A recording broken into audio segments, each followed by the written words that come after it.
Welcome back. Now in this video, what we're going to be talking about is using your PLR as a bonus on your sales page for your product.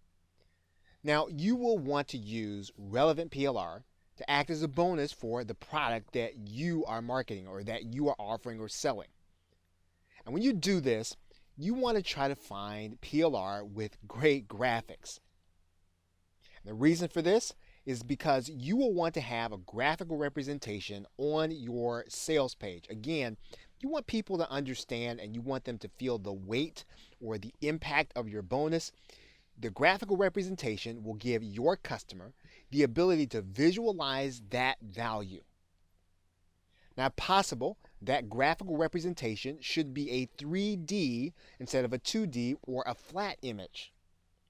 The 3D image is more tangible to the viewer or to the customer that you are potentially going to get.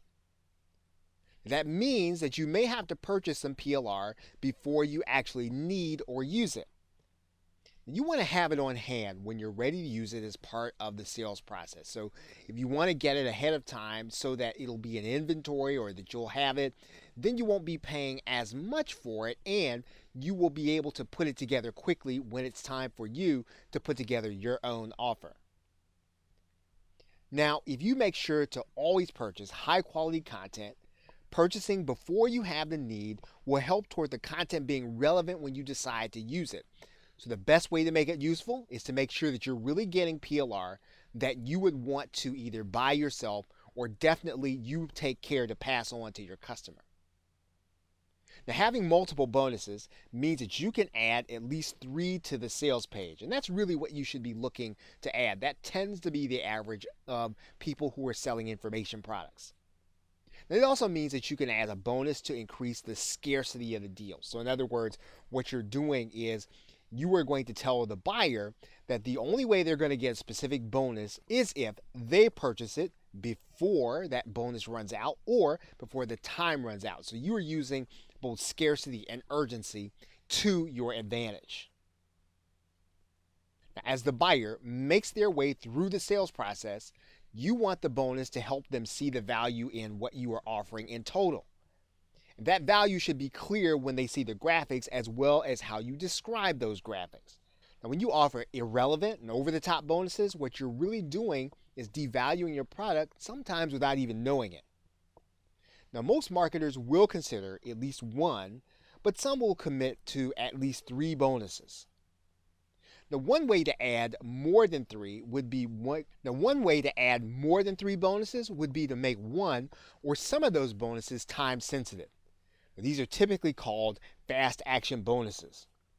Now, if you're going to market them that way, make sure that they'll be easy to remove from your site quickly and easily during your product launch. Now, we've been saying that if you're going to use a bonus, you want to make sure that they have graphical images and, if you can, 3D images. But you can use a bonus that does not have a graphical image that comes in the package with it. However, you do want to then expend the resources in order to have 3D images created.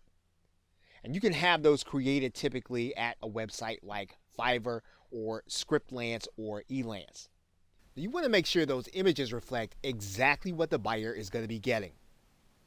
Now, lastly, you can display graphics by re-imaging all of the PLR and making it similar to your product branding. So in other words, you're going to take the graphical images that are there. You're not going to use the packaging that came in the PLR. You're going to make all of the bonuses very similar to the 3D images that maybe you have for your product. In other words, everything's going to look extremely branded and extremely similar on your sales page. You want to make sure when you do that your buyers know that they do not reflect on what you're doing with your business. So in other words, the bonuses may not necessarily be at the same level of quality that your product is going to be. You want to make sure that your buyer understands that yes, these are bonuses and that these are additions. They're not necessarily your product. So if you're going to go that route of branding them the same way, make sure that the buyer understands still that these are bonuses and these are not your product. Okay, so with that, thanks, and I will see you in another video.